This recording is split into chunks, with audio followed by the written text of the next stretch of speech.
Vous venez d'assister à un épisode de Famille d'accueil. Eh bien, Virginie Lemoine vient de se transporter à l'instant même dans le studio de Ce soir ou jamais, où elle va participer pour la première fois à la revue de presse du mardi. Nous reviendrons en effet sur les débats et polémiques de la semaine. Au programme, le mariage homosexuel, l'abaissement de la majorité pénale à 16 ans ou le comportement de la France face à la révolution tunisienne. Avec Virginie Lemoine, il y aura l'ethnopsychiatre Toby Nathan, l'humoriste Fabrice Eboué, le journaliste François Dorcival, l'avocat Emmanuel Pierrat, la philosophe Cynthia Fleury, il y aura l'ancien ministre Christian Estrosi. On terminera avec une chanteuse anglaise, la nouvelle coqueluche de la presse française, elle s'appelle Anna Calvi. Voilà, rendez-vous juste après le Soir 3, présenté par Stéphane Lippert. Oui, et dans l'actualité, déjà la brouille dans le gouvernement tunisien, 4 démissions de nouveaux ministres venus de l'opposition. Ils refusent de travailler avec des proches de l'ancien président Ben Ali. Le procès de l'homophobie à Créteil, 4 hommes sont jugés pour avoir torturé un homosexuel en 2006. Ils risquent la prison à perpétuité. Et puis gros plan sur la Hongrie qui préside l'Europe pour 6 mois jusqu'au mois de juin. L'extrême droite est en forte hausse dans ce pays. La question de la minorité tzigane mal intégrée, mal acceptée n'est toujours pas réglée.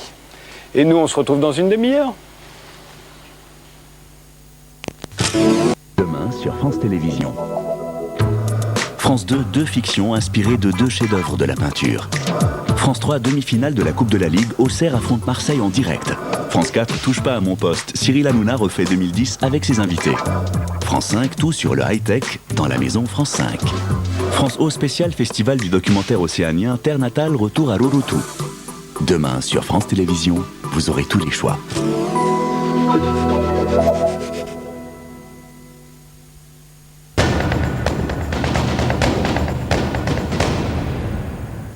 En 2004, Thomas Huette participe aux seules courses hippiques organisées au Stade de France. Il y a eu une seule fois les courses au Stade de France, se dire moi je l'ai fait, moi j'y suis et moi j'ai gagné, bah ça c'est bon. J'ai gagné une course pour Mathieu Boutin avec un cheval qui s'appelait Cabeza de Vaca. Et ça a été un truc extraordinaire parce qu'il y avait 40 000 personnes dans le stade sur un champ de course finalement virtuel puisque c'était une piste en sable qui avait été créée juste pour l'événement. Et là, au moment du passage du poteau en tête, les 40 000 personnes qui vous acclament, c'est excitant.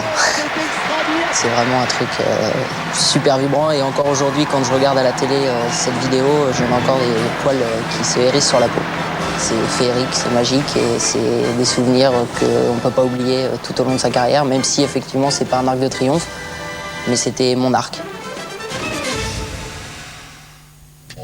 On veut me mettre en cage et je ne puis pas plus que je n'accepterai qu'on me dicte ma conduite. À force de n'en faire qu'à sa tête, la noblesse risque de la perdre. Petite famille, le fils chevillé au corps et l'âme pourrie jusqu'à la moelle. C'est monstrueux, indigne de chrétien. Le démon n'a que faire du temps pour prendre une âme. Maintenant, ils vont payer. La première, 14.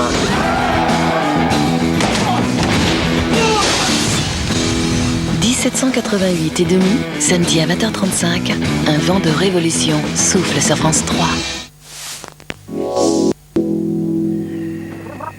Neigera, neigera pas. Regardez la météo sur France 3 avec Monsieur Bricolage.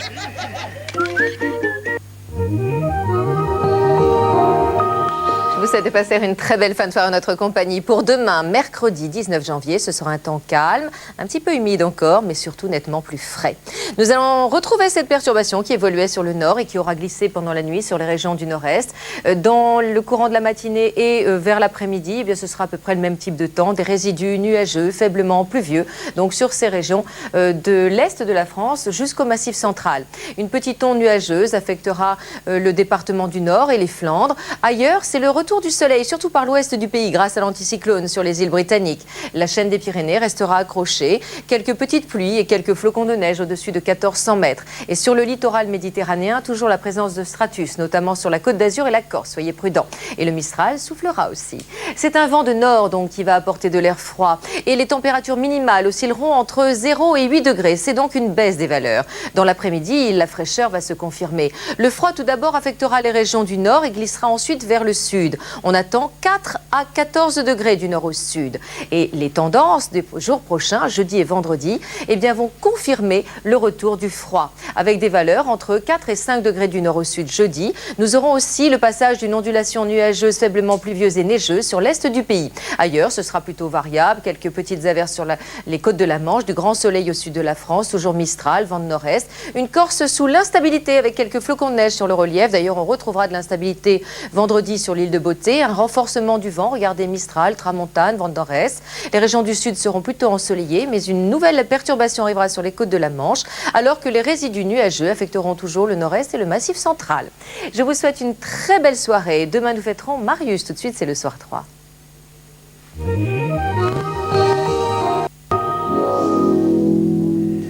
C'était la météo de France 3 avec Monsieur Bricolage. Une nouvelle émission sur France 3, je ne pouvais pas manquer ça. Et vous non plus. Alors rendez-vous dès le 31 janvier.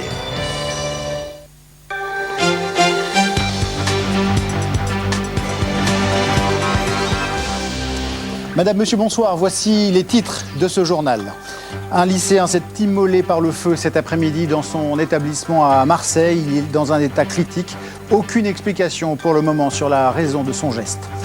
Déjà des fissures dans le gouvernement d'union en Tunisie. À peine nommés, 4 ministres venus de l'opposition ont démissionné pour protester contre la présence de proches de l'ancien président Ben Ali. Le procès de l'homophobie à Créteil. 4 hommes sont jugés pour avoir torturé un homme parce qu'il est homosexuel. Les tortionnaires risquent la prison à perpétuité. Invité de cette édition, Bartholomé Girard, président de SOS Homophobie. Il nous dira quelle est l'ampleur de ce fléau en France. Et puis, dans cette édition, gros plan sur la Hongrie qui a pris la présidence de l'Europe, un pays qui connaît une forte poussée de l'extrême droite. Une partie de la population continue de rejeter les tziganes. D'abord donc le choc et la consternation dans un lycée de Marseille. Un élève de 17 ans est toujours dans un état critique ce soir après avoir tenté de s'immoler par le feu. Un geste de désespoir dont on ne connaît pas la cause. Sarah Benaïda.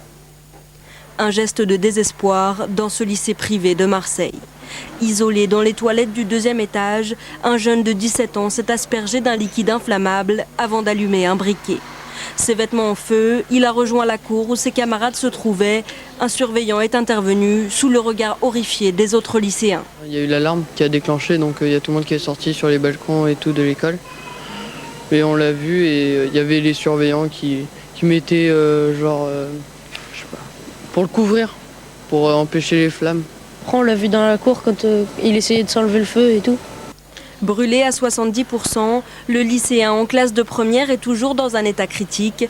La raison de son geste n'est pas encore connue, mais il serait en difficulté scolaire et aurait mal vécu la séparation de ses parents. Il a eu le temps quand même de dire quelques mots, en disant qu'il en avait marre, c'était son expression. Il est trop tôt pour dire quelle a été la raison de ce geste. Est-ce que ce sont des problèmes scolaires, des problèmes sentimentaux?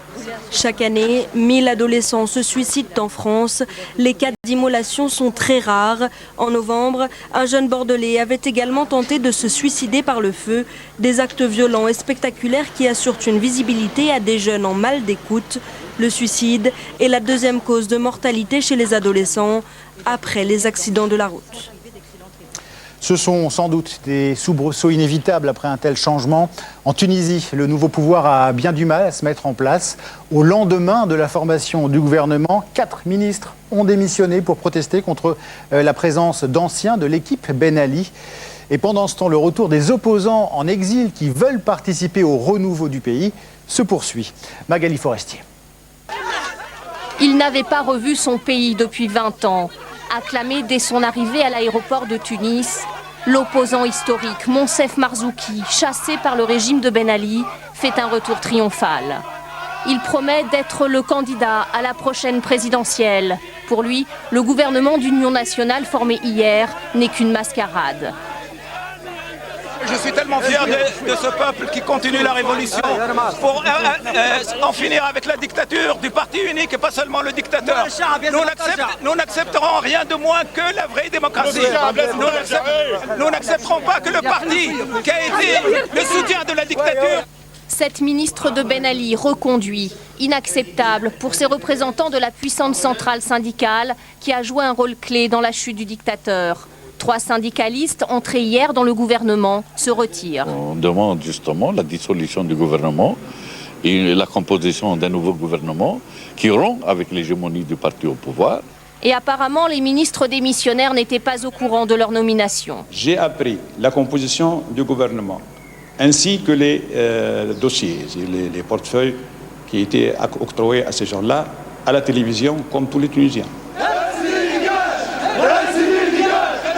RCD, dégage.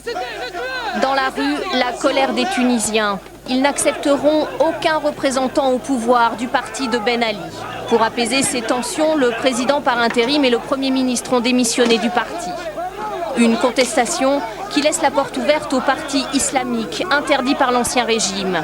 Pour la première fois, ils ont participé aux manifestations et demandent à revenir dans le jeu politique. En tout cas, pas question pour les Tunisiens de se faire voler leur révolution et leur nouvelle liberté, si chèrement acquise. Entre 20 et 30 000 Français et binationaux vivent en Tunisie. La plupart ont investi dans l'économie locale et souhaitent rester malgré l'incertitude politique. C'est d'ailleurs ce que leur a conseillé aujourd'hui François Fillon. Quelques-uns ont néanmoins décidé de tout abandonner après les violences de ces derniers jours, comme cette franco-tunisienne que Nora Boubetra et Pierre Guény ont rencontrée dans la ville natale de Ben Ali. Hayat, c'est l'une des sœurs du président déchu. Et c'est sa ville natale que Madina nous fait visiter. Les Ben Ali régnaient ici en maître. Les hôtels, des restaurants et même des mosquées. Tout ou presque leur appartenait. Direction les villas de Hayat Ben Ali. C'est la jaune, la verte, la rose là-bas.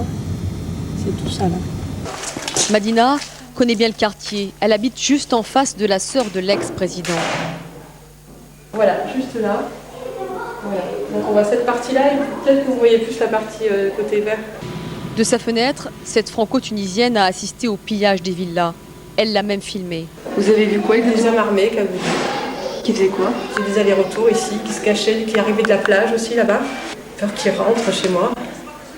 Peur qu'ils rentrent dans la maison avec mes enfants. Peur d'être tués. Pour la première fois, elle entre chez sa célèbre voisine.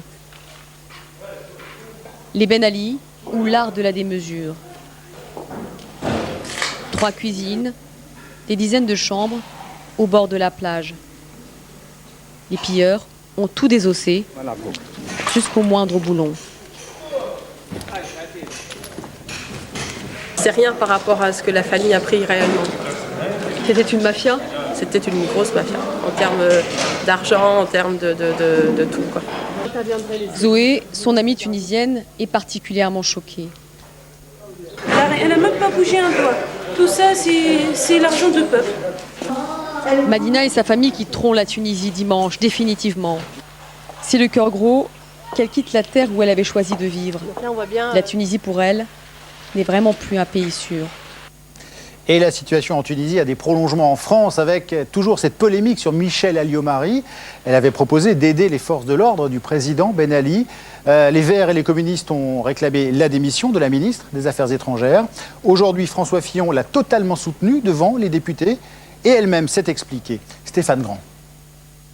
Le temps des explications ce matin devant les députés pour essayer de gommer les atermoiements de la diplomatie française. Et selon le vieil adage, la meilleure défense c'est l'attaque, Michèle Alliot-Marie va justifier ses prises de parole passées. Que certains essaient de dire des contre-vérités de ce type me choque profondément. Il est inenvisageable que la France prête un concours direct aux forces de l'ordre d'un autre pays. La semaine dernière, en pleine répression du soulèvement populaire en Tunisie, Michèle Alliot-Marie proposait une coopération policière au régime de Ben Ali. Tollé à gauche, certains ont même demandé sa démission. Ce matin, le pilonnage continuait. Ces propos la décrédibilisent totalement pour mener la politique étrangère de la France. Nouvelle séance sous le cet après-midi, cette fois dans l'hémicycle. Madame la ministre, les mots me manquent pour qualifier des prises de position qui disqualifient la France aux yeux du monde et des Tunisiens. En réponse, François Fillon va publiquement soutenir sa ministre des Affaires étrangères et rappeler qu'en son temps, sous François Mitterrand, la France n'avait pas forcément anticipé l'effondrement du bloc soviétique. L'histoire, mesdames et messieurs les députés, avance souvent plus vite que la diplomatie. Et nous avons fait collectivement l'expérience de cela lors de la chute de l'Union soviétique et de la réunification allemande. Applaudissements de la majorité. Le Premier ministre va même proposer d'aider la Tunisie pour l'organisation de ses futures élections. En Irak, l'attentat le plus meurtrier depuis 3 mois, ça s'est passé à Tikrit, au nord de Bagdad. Un kamikaze s'est fait exploser au milieu d'un groupe qui cherchait à se faire engager dans la police. Bilan, 50 morts et 150 blessés. 3 jours de deuil ont été décrétés dans la région. En Haïti, on a du mal à comprendre quelle mouche a piqué l'ancien dictateur Jean-Claude Duvalier en rentrant par surprise dimanche dans son pays après 25 ans d'exil. Celui que l'on surnomme Baby Doc s'est littéralement jeté dans la gueule du loup. Dès aujourd'hui, il a été arrêté et il était inculpé de corruption, vol et détournement de fonds. Comme chaque soir, une pensée pour nos 2 confrères de France 3, Hervé Guéquière et Stéphane Taponnier, et leurs 3 accompagnateurs enlevés il y a 385 jours en Afghanistan. On pense aussi aux 6 autres otages français retenus au Sahel et en Somalie. Retour en France avec d'abord cette note positive. Notre pays reste l'un des champions d'Europe de la démographie. Plus de 2 enfants par femme en moyenne. Seule l'Irlande fait mieux. Une espérance de vie toujours en hausse. Près de 85 ans pour les femmes, vous le voyez, et 78 ans pour les hommes. Résultat, en 2010, la population française dépasse les 65 millions d'habitants, ce qui nous place désormais devant le Royaume-Uni et l'Italie, et juste derrière l'Allemagne. C'est un dossier très sensible qui revient régulièrement dans l'actualité, celui de l'euthanasie. Ce soir, ses partisans ont remporté une petite victoire. Un texte pour la légaliser a été adopté au Sénat par la Commission des Affaires sociales et il sera discuté dès la semaine prochaine. Mais le chemin est encore long avant le vote d'une loi. Patricia Issa. L'euthanasie, un mot encore tabou en France. Mais le sujet, lui, revient régulièrement au centre des débats. Aujourd'hui, c'est un groupe de sénateurs de droite comme de gauche qui a voté pour une proposition de loi visant à légaliser l'assistance médicalisée à mourir. Ce sénateur s'est exprimé en faveur du texte. Je pense que la France est prête à accepter l'assistance médicalisée à mourir parce que tout simplement c'est un véritable enjeu de société, au même titre d'ailleurs que l'IVG en son temps ou que le Pacs il y a encore quelques années. Et on retrouve d'ailleurs les mêmes débats, les mêmes ressorts du débat que sur ces textes-là. Et je pense que la société est prête aujourd'hui à accepter cela. Le débat sur la fin de vie est donc rouvert. D'ores et déjà, un groupe de parlementaires UMP vient de se former afin de lutter contre cette proposition de loi. Ce texte a peu de chances d'aboutir. Il sera discuté en séance au Sénat mardi prochain.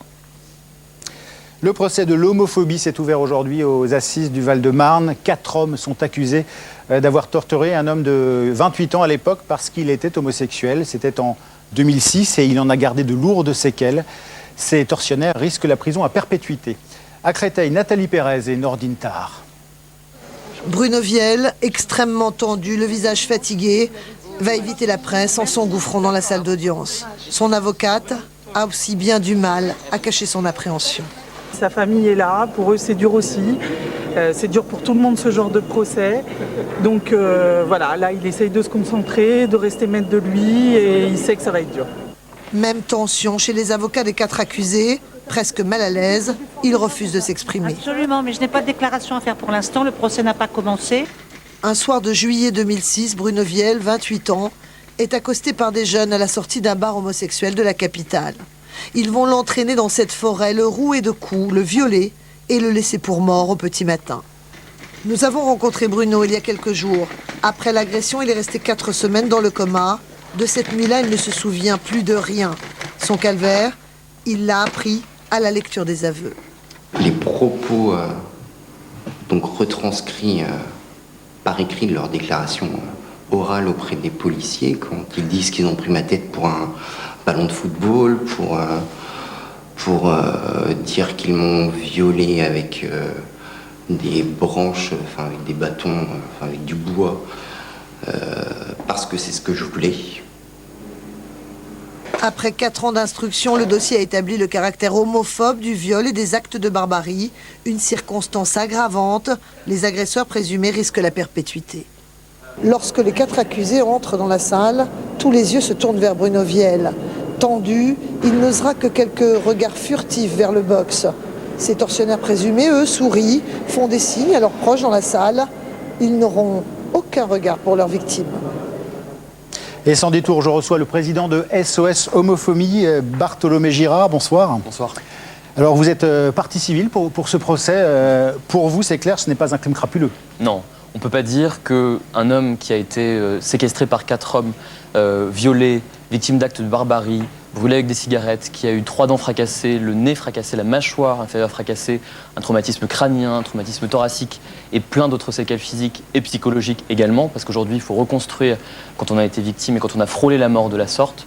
On ne peut pas dire que c'est uniquement pour quelques euros, on ne nous fera pas croire ça. Parce qu'il était homosexuel donc, voilà. Parce qu'il est homosexuel, il est évident que Bruno Viel a été agressé à cause Alors, de ça. au-delà de ce terrible fait divers, on a quand même l'impression que la société est plus tolérante en France. Est-ce que l'homophobie régresse chez nous ?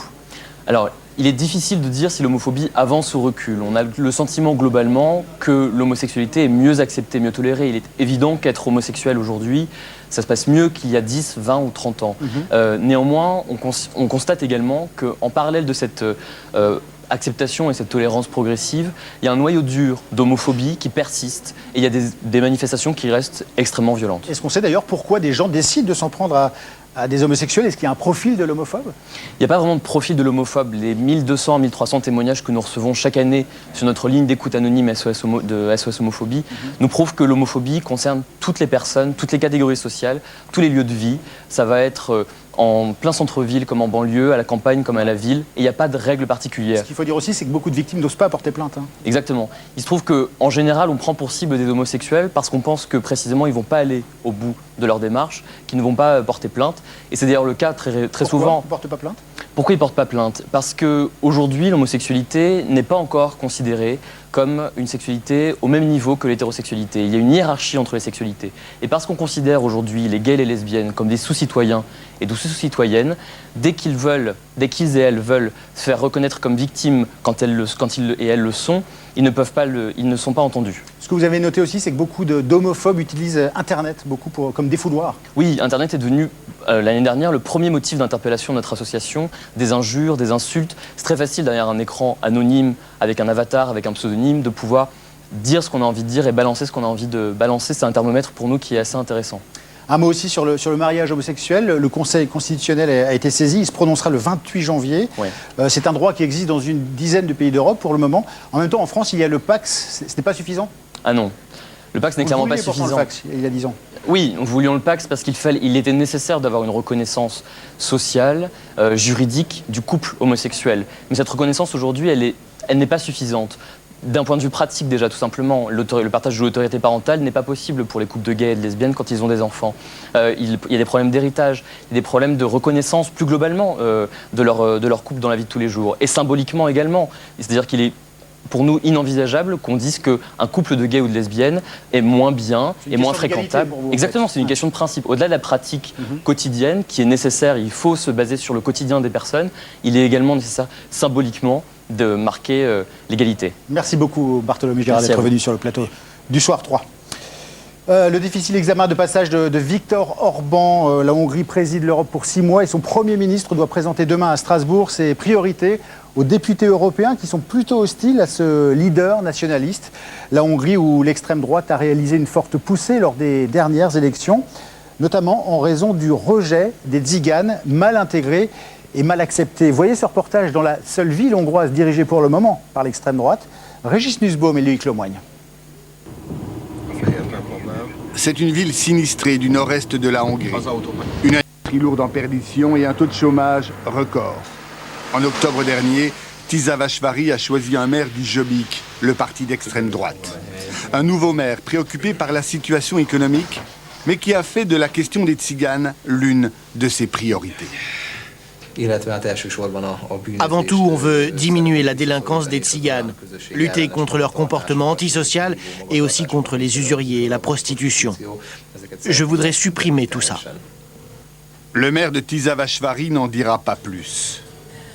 Pour connaître l'état d'esprit de ses électeurs, il suffit de se rendre le soir dans les cafés de la ville.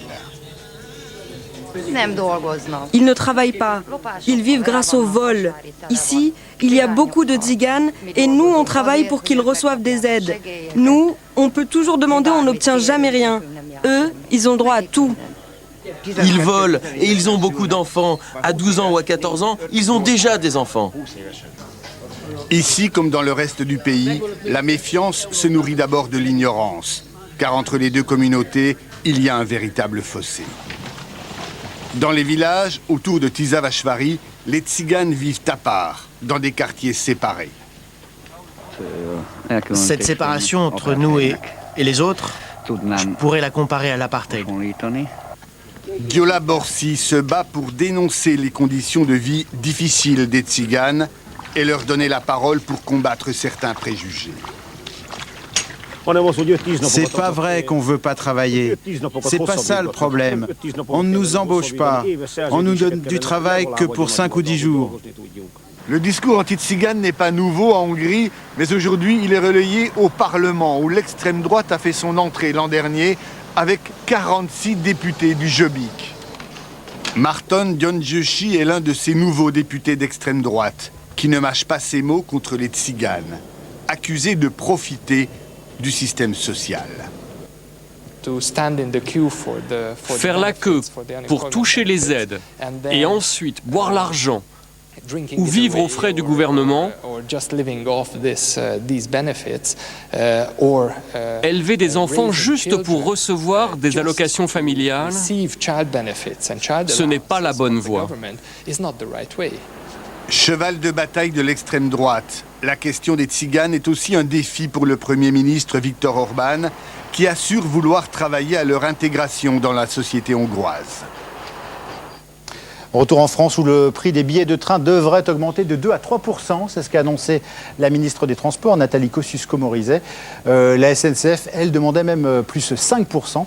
Le chiffre exact sera connu avant la fin du mois. Un mot de sport, ça se passe très bien pour l'équipe de France de ski handisport au championnat du monde à Sestrières. Aujourd'hui, la France a remporté 5 médailles d'or. Vous voyez celle gagnée par Solène Jean-Baquet en Super G. Dimanche, déjà, la France avait remporté 4 médailles dans ces championnats du monde handisport. Il était volontiers provocateur et un brin réactionnaire. Jean Dutour est mort hier soir à l'âge de 91 ans. Ancien résistant, il avait reçu le prix Stendhal en 1946, le prix Interallié en 1952 pour son livre Au bombeur. En 1978, cette figure de la littérature avait été élue à l'Académie française. Et puis il était devenu très populaire après avoir longtemps participé à l'émission Les Grosses Têtes sur RTL. Le Soir 3 continue avec l'actualité dans votre région.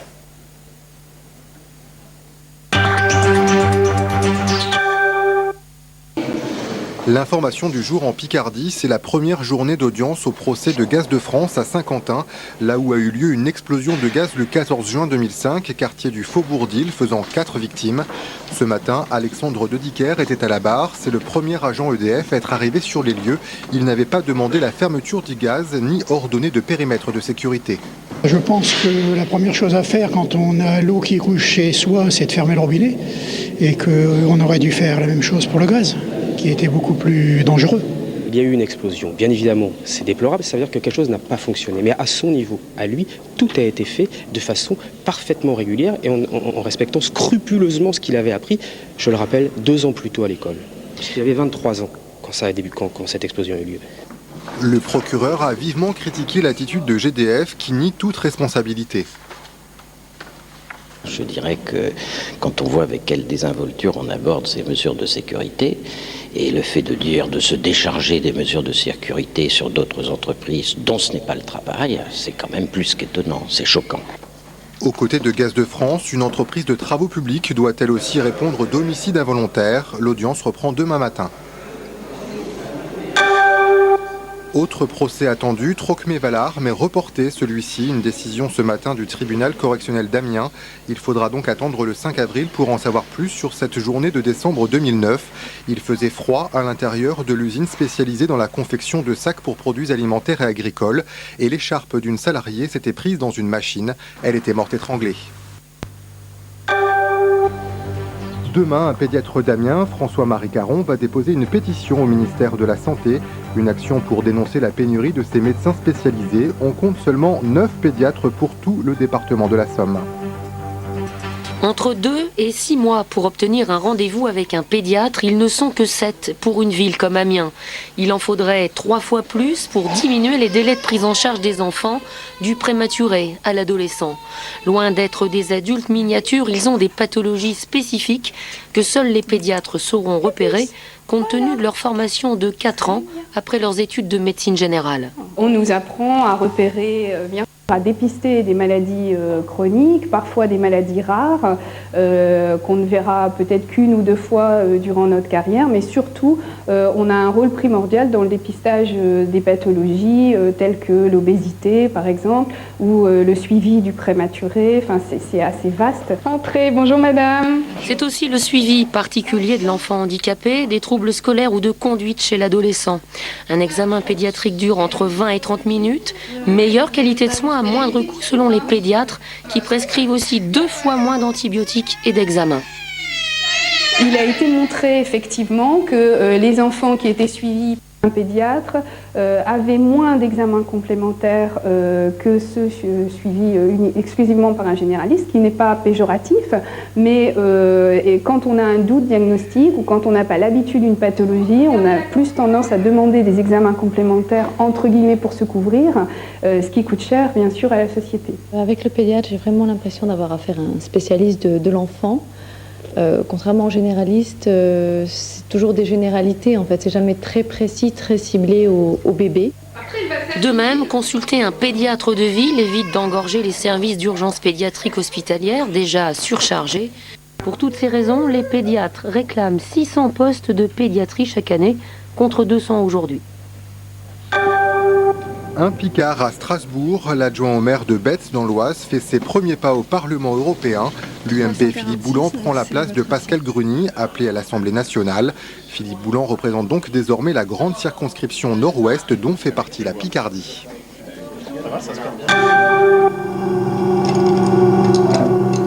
Le festival Tendance à Amiens vient de démarrer. Il dure toute la semaine. C'est le rendez-vous de la création contemporaine. Exemple avec Debout de bois, un spectacle de cirque. Ou encore Zita Swoon, un groupe de rock belge qui a chorégraphié son concert avec un danseur.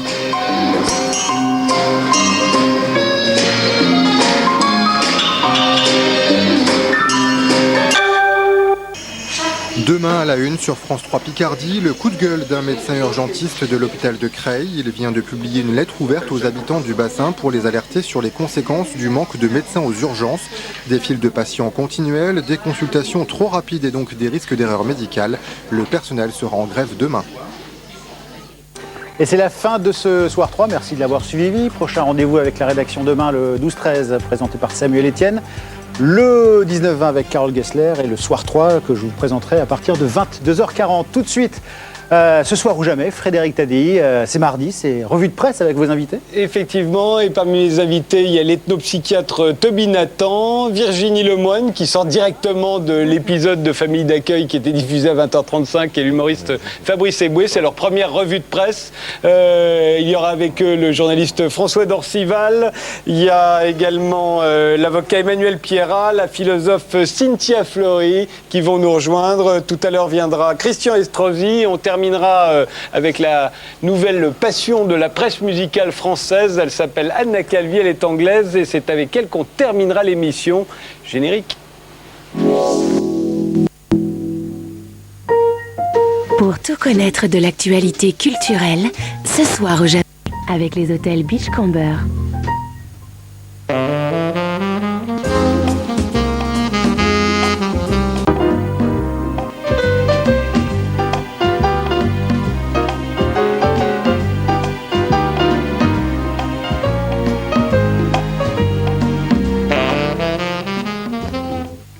propose de regarder pour vous faire une opinion.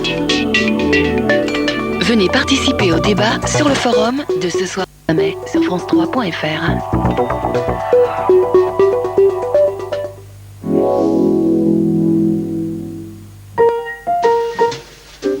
C'était Ce soir ou jamais avec les hôtels Beachcomber.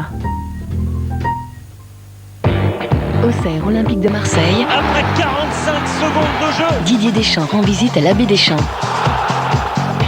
Humilié à Évian, l'OM veut sa revanche. Auxerre va-t-il en faire les frais? Coupe de la Ligue. À un match du Stade de France, Auxerre rencontre l'OM tenant du titre. Demain à 20h35, la demi-finale en direct sur France 3. Retrouvez la Coupe de la Ligue sur France 3 avec Point P. Et avec Parion Web, partenaire officiel de la Coupe de la Ligue. FTJ. Je vous retrouve chez vous dès le 31 janvier sur France 3. Oui, oui, vous ne rêvez pas. Sur France 3.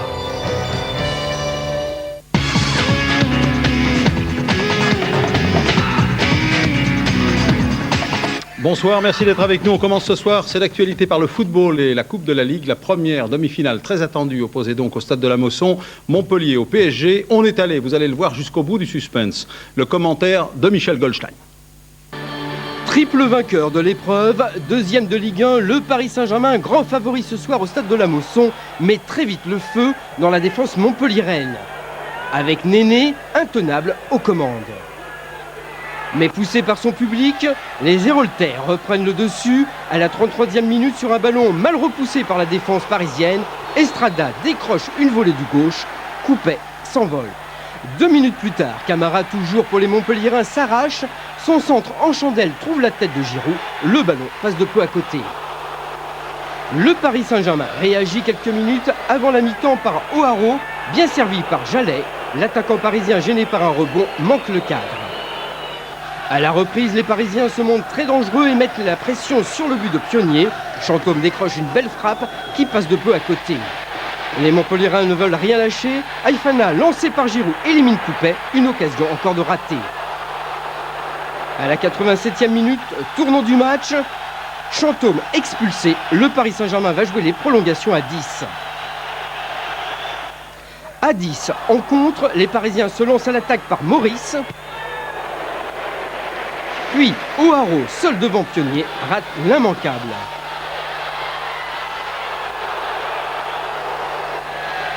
La délivrance va venir côté montpelliérain par Olivier Giroud de la tête.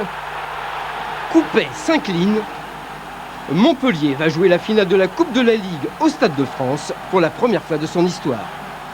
Et la suite, demain soir, ce sera en direct chez nous sur France 3. La deuxième demi-finale qui opposera l'AJ Auxerre à l'équipe de l'OM. Direct donc chez nous sur les antennes de France 3 demain soir à partir de 20h35, qu'on se le dise. On enchaîne tout de suite avec le tennis et l'Open d'Australie. Jo-Wilfried Tsonga a passé le premier tour, mais vous allez voir que ça n'a pas été simple. Le commentaire de Nicolas Vinois. Pourquoi faire simple quand on peut faire très compliqué? Après Gaël Monfils, c'est au tour de Jo-Wilfried Tsonga de tester ce principe au premier tour de l'Open d'Australie aujourd'hui. Mené 2-7-0 par l'Allemand Philippe Petschner, 57e mondial, le Français s'impose finalement en 5-7. Parmi les autres Français qualifiés de la journée, Mickaël Yodra, ici en haut de l'écran, élimine Juan Ignacio Chela en 4-7. Au total, ils seront 12 Français qualifiés pour le deuxième tour, avec une mention spéciale ici pour Caroline Garcia, 275e mondiale, détentrice d'une invitation de la part des organisateurs. La jeune lyonnaise de 17 ans bat Varvara Lepchenko, 76e, et se qualifie pour le deuxième tour. En ce qui concerne enfin les favoris, Rafael Nadal s'impose sur abandon de son adversaire au bout de 47 minutes de match, mais on a mieux. En 44 minutes, Kim Clijsters extermine elle Dinara Safina 6-0, 6-0, le score de la honte pour la Russe, pourtant ancienne numéro 1 mondiale. Cyclisme à l'autre bout du monde, à Adélaïde en Australie, l'Australien Matthew Goss, plein cadre, a remporté la première étape du Tour Down Under devant l'Allemand Greipel. Armstrong, en tournée d'adieu, a fini dans le peloton.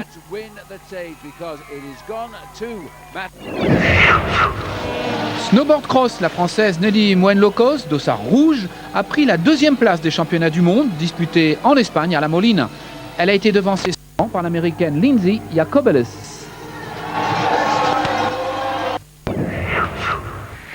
Championnat du monde de ski handisport à Sestrières en Italie.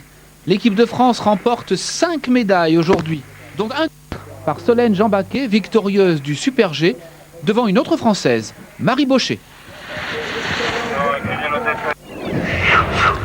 Basket, ou plutôt NBA, triple-double pour Boris Diaw. 25 points, 11 rebonds, 11 passes. C'est la 6e fois que cela lui arrive dans sa carrière. Mais son équipe de Charlotte a pourtant perdu 96-92 à Philadelphie. Boris Diaw vient de disputer 305 matchs de suite. Inouï. 3 matchs, et oui, et 3 victoires déjà pour les handballeurs français au championnat du monde. C'est vraiment bien parti. Mais Onesta reste prudent. Reportage de nos envoyés spéciaux, Manu Roux et François Jobard. Hier, Claude Onesta avait encore bien préparé son affaire. Dans l'intimité de la traditionnelle réunion d'avant-match, le coach des Bleus a su trouver les mots justes pour mobiliser ses joueurs face au Bahreïn, l'adversaire le plus modeste du groupe. Je vous rappelle, c'est 200 joueurs le Bahreïn. Donc c'est une sélection de 200 joueurs. Alors celui d'entre vous, quel que soit son temps de jeu, quel que soit, qui ne serait pas capable de résoudre ces problèmes-là, je ne sais pas ce qu'il est venu faire ici. À l'arrivée, une victoire très large qui place les Bleus dans les meilleures conditions possibles avant d'affronter l'Allemagne et l'Espagne, de quoi fêter dignement aujourd'hui le 34e anniversaire d'un monument. Quand c'est mon anniversaire, c'est jour de repos. Surtout que ça fait depuis là maintenant 11 ans que je fête mon anniversaire avec l'équipe de France. Donc j'en ai un peu marre. Je vais même passer mon anniversaire en famille. Donc chaque fois c'est le même discours. Tout le monde me dit on en a marre d'écouter tes discours. Donc je vais essayer de le changer un peu cette année. Son plus beau cadeau serait à coup sûr une victoire sur l'Allemagne demain. Pour prouver une nouvelle fois qu'à la différence du football, le handball est un sport qui se joue à 7 contre 7. Et depuis 3 ans, c'est toujours la France qui gagne. Vous l'avez compris, il y a beaucoup de talent et de personnalité dans cette belle équipe de France de handball. On s'arrête ce soir sur monsieur Luc Abalo. Sur le terrain, vous allez le voir, il cultive la beauté du geste. Mais vous allez voir qu'ailleurs, chez lui notamment, c'est à peu près la même chose. Reportage de Manu Roux et Richard Coffin.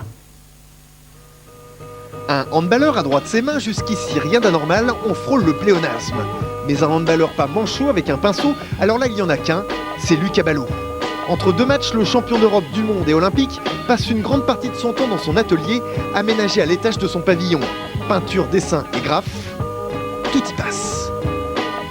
Le dessin, pour moi, c'est un moment où je m'évade, où je suis tranquille, j'écoute ma musique en même temps.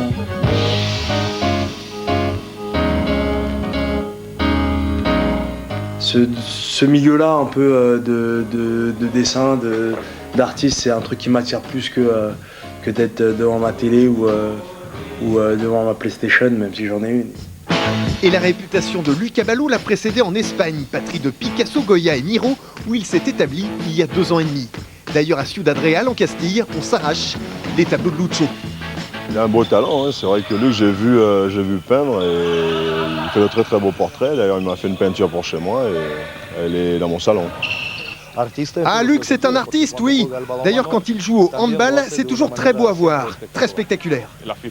Les supporters le savent bien, quand Luc marque un but, ils font toujours parce que c'est souvent très particulier et on pourrait même considérer ça comme de l'art. Et c'est vrai que sur un terrain de handball aussi, Luc Abalo laisse libre cours à ses inspirations. Un top list de ses plus beaux buts circule déjà sur le net. Et pourtant, même s'il est une star sur la toile, l'artiste doit aussi faire dans l'industriel. J'essaye de mettre mon but et après, j'essaie d'être efficace. Et si c'est beau, tant mieux. Mais bon, j'essaie d'abord d'être efficace. Mais concilier productivité, handballistique et créativité, c'est possible. Preuve dans ce spot de la Fédération française, même si au bout du compte, l'exigence artistique reprend toujours le dessus. Bof, j'ai un peu raté la main. Et comme tous les soirs, on a une pensée pour nos confrères ennemis qui sont malheureusement retenus en otage en Afghanistan depuis très longtemps. 388 jours de détention pour Hervé Guéquière, Stéphane Taponnier et leurs accompagnateurs. Nous ne les oublions pas, bien évidemment. Excellente fin de soirée sur la 3 et à demain. Bonsoir.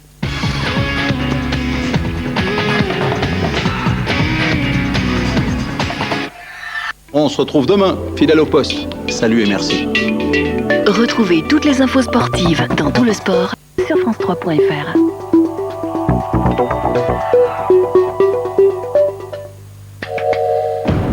Des pirates, un cargo qui disparaît, une police secrète qui enquête, mais que s'est-il passé à bord de l'Arctic Sea ? D'après moi, cette histoire est liée à un trafic d'armes. Tout ça, ça excite l'opinion, ça fait rêver, ça fait vendre. 3 globetrotters, 102 pays au compteur. Mais qui sont les dénicheurs de vos futures vacances? Moi, j'adore me piquer au jeu des choses que je ne connais pas. C'est un super métier, pourvu que ça dure. La mer côté coulisses, c'est vendredi à 20h35 dans Thalassa, sur France 3.